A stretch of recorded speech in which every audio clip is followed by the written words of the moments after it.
Every week we work hard to feed ourselves and our families. As hunters, we know a lot more than the average city dweller about what it's really like to provide food directly from nature to the table.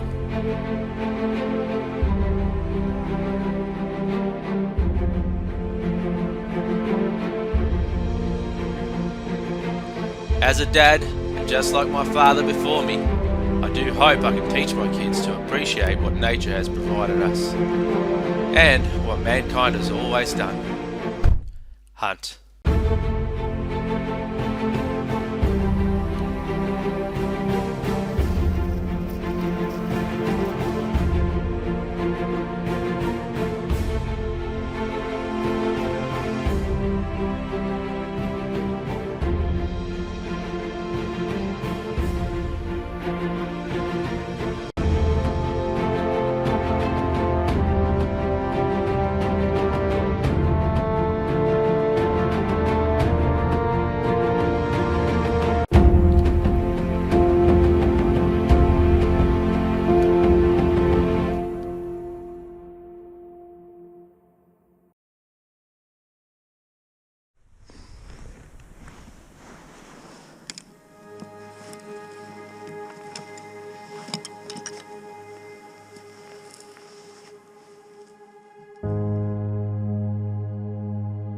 When I first came to these mountains, I was just 8 years old.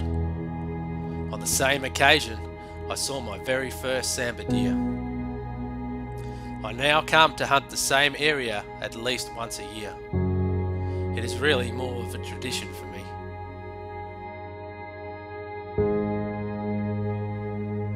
My dad, my brother and I fell in love with the high country and took every bit of information in to train ourselves to successfully hunt this amazing animal.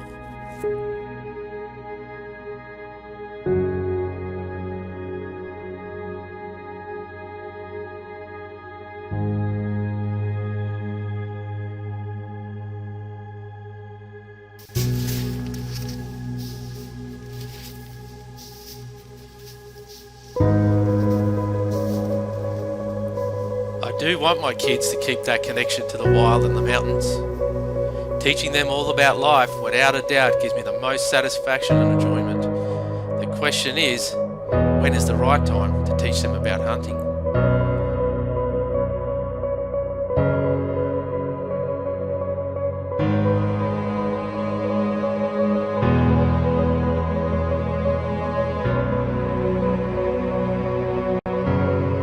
Like anything in life, I believe that if you experience things from an early age, you can understand and learn to make the right decisions in life.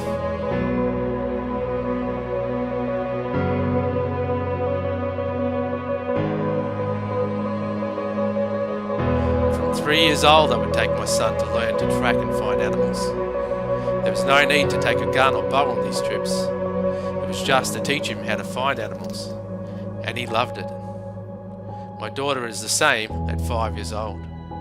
She is now the #1 deer rub finder in the family.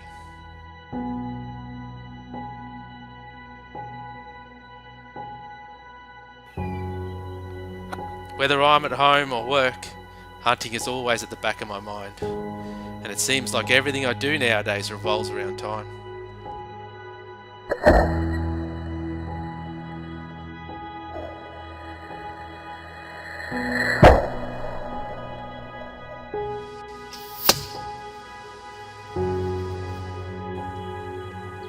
As a dad, and like many of you other fathers out there, when I do eventually make it to the mountains, even though I'm in my element and only there for a short time, I still find myself looking at pictures of my kids on my phone and wishing they were up here with me.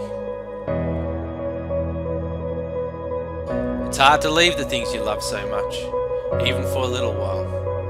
But at the end of the day, I guess it's all to do with time. If it were endless, there would be time for everything. It is very important to enjoy the time we have to ourselves, especially up here in the mountains. It's a place where you can lose yourself and find yourself again, and return home with a clear mind.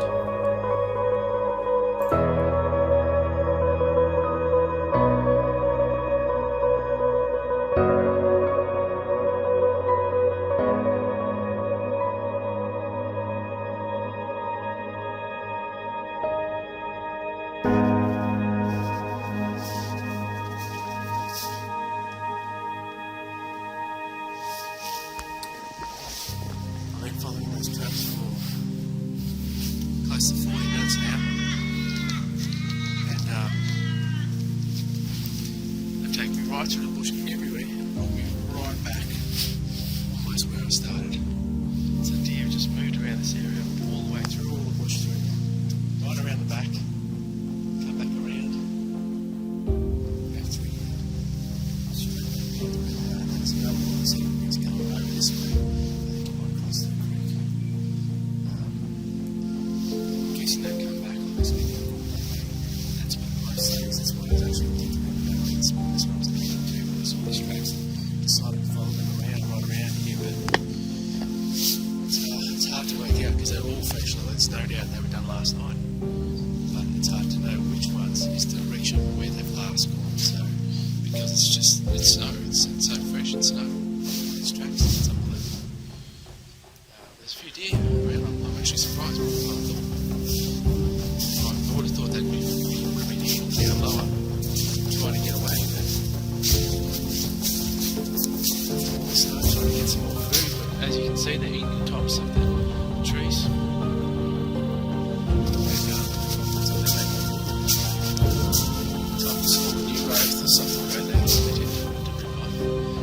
They also eat the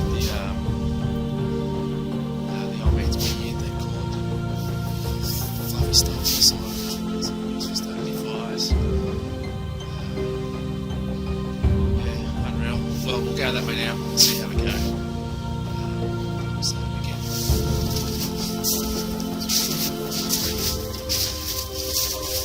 really want to see the deer in the snow. Let's see if we can make it.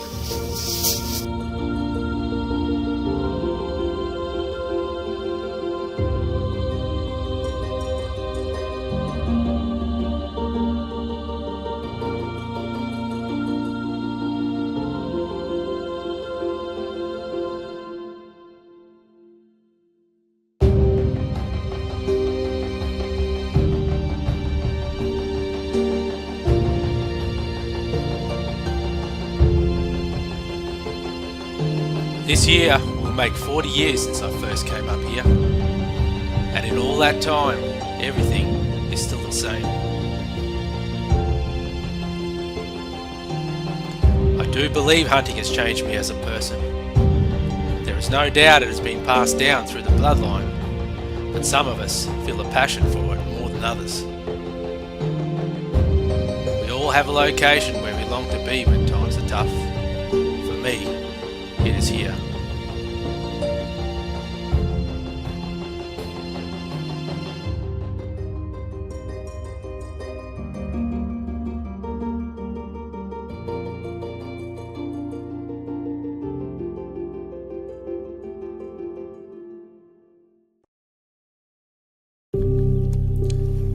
Before I left home to come on this trip, I stopped off to see my dad, who is unfortunately on his last legs.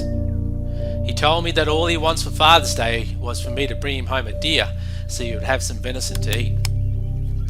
After passing up a nice stag at 400 metres this morning, I tried to get in closer and settled in for the evening and waited in hope for him to come out.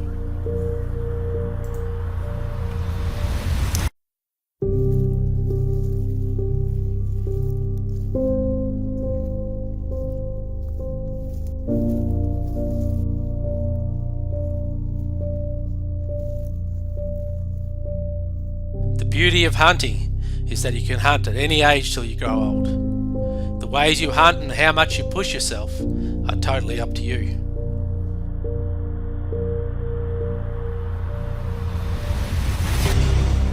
As a kid, I remember there was nothing better than when my dad would come home from work on a Friday night and tell us to get our gear together. We're going to the mountains. Hunting from that young age has definitely made me appreciate what it really takes to be given an animal to eat.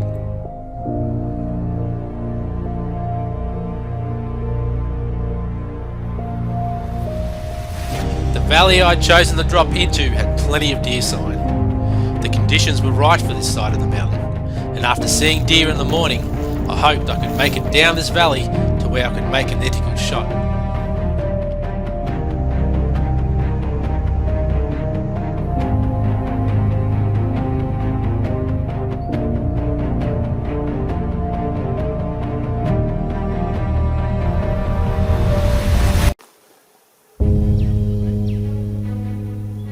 We always question ourselves as to whether we are looking for deer in the right place. But if you know where to look, persistence will always pay off.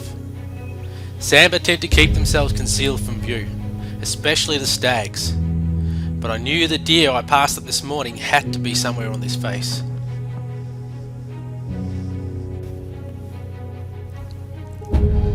I tried to set myself up as close as I could, where I still had a decent view of the whole face without the wind or my movements giving me away. There was a small gully running up the face, and with the tea tree bushes and the weather conditions, it was definitely a place for the stag to bed.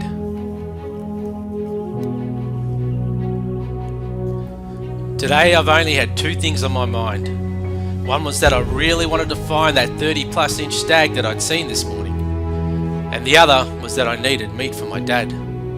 When and where do I draw the line and just try and take any deer to get my dad what he wants?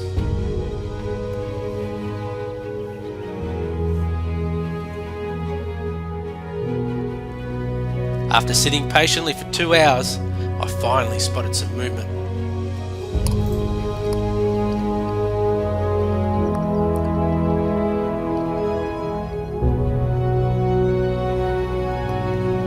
Unfortunately, it was a hind, but all is not lost, as I now know that there are deer on this face.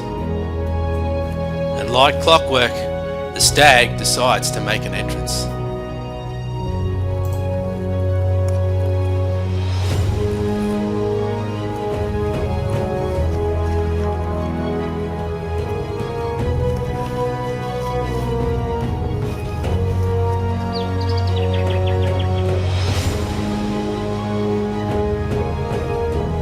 Seeing this stag, I had to make a decision fast. Do I wait and hope that the big stag appears before dark, or do I try and take this smaller stag and make sure I have the meat I need?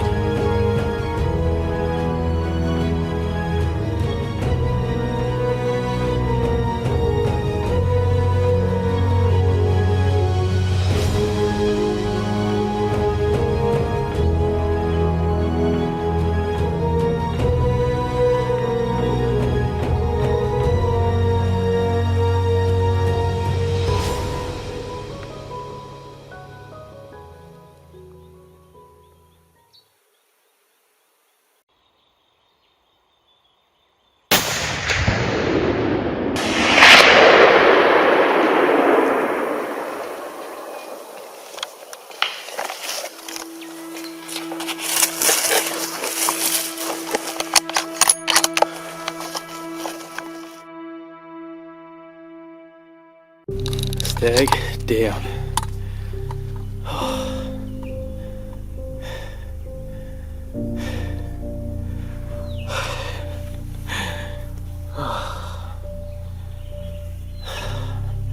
I've been watching him for 25 minutes, I'm not joking you. Deciding whether to take him or not, just trying to get the right angle here and there, just would not come out of the bush.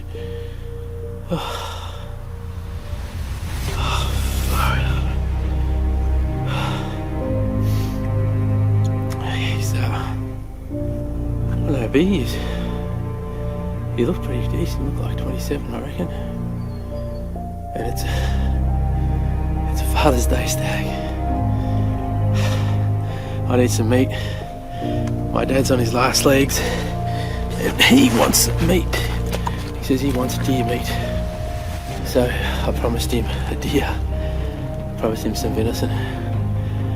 Oh jeez. You never stop feeling the adrenaline, I tell you what, no matter how many times you've done this. 40 years of hunting deer, and you still never stop feeling that adrenaline. It is just unreal. Just unreal. That's not the same stag I saw this morning. That stag I saw this morning was probably got a headache from the shot. Just check everything's open here. Stag I saw this morning, he was bigger than that, and he's up there too, so I'll probably get a look at him in a little while, but I'm just going to leave that deer there for a little bit. He's definitely down. He ran across and just carked it straight out. I was in two minds of pulling the shot where it was, because it was right where that shot was right between the trees. You'll see it anyway. I hope it's on film, I really do. So he was right between the trees there, and I thought if he goes past that, he's going out into the bush and there's no one going to see him. So I thought, look, there's a small hole there, 260 metres I think he is. No, a bit less than that. I think it might have been two. The last thing I weighed in here was 240, so he would have been about 220 over there. So I didn't want to take too long a shot, so it would have been pretty much a dead on, but I don't know what happened after I pressed that shot. You kick on at 3-8, it smashes you so hard that it's just, you try to focus but you can't. So I'll be happy to look at the film, but I'm pretty happy we've got some meat. Got a stag down, and get to take home a rack for my kids. They love that. My daughter's been saying to me, Daddy, could you please, next time you get a deer, can we put it up on the wall and can we write my deer underneath? And I said, well, if you can convince your mum, you can do that. And I said, you can even put it in your room. And she goes, wow, yeah, really, Daddy? And I said, once again, if you can convince your mum, that's not going to happen. But oh, unreal. He's down there, completely down. I've got a little bit of nerves, which is rare for me, but I tell you what, this is unreal. This is unreal. Fathers Day Stag doesn't get much better. Oh, yeah.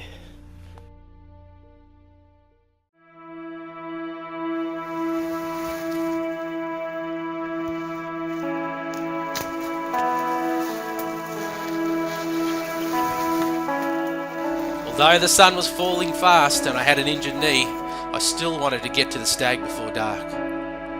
I did eventually make it to him, but the light had run out. Because I was 2 valleys over from the car, the carry-out remained a job for the morning. Okay, well, the light's coming up. Just starting to come up now. I'm really looking forward to this morning. Get up there, check out this stag.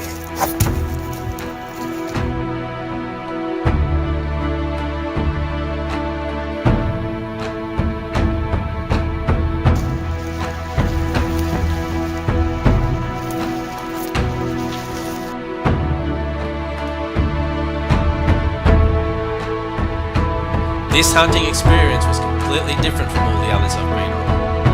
Why? Well, because this time I had to make it happen. And not for me, but for my dad. The one person that brought me to these mountains in the first place.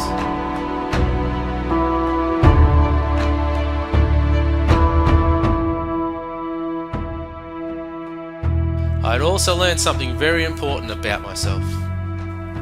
That I was willing to sacrifice taking that monster stag I'd seen in the morning to make sure I had what my dad wanted for Father's Day.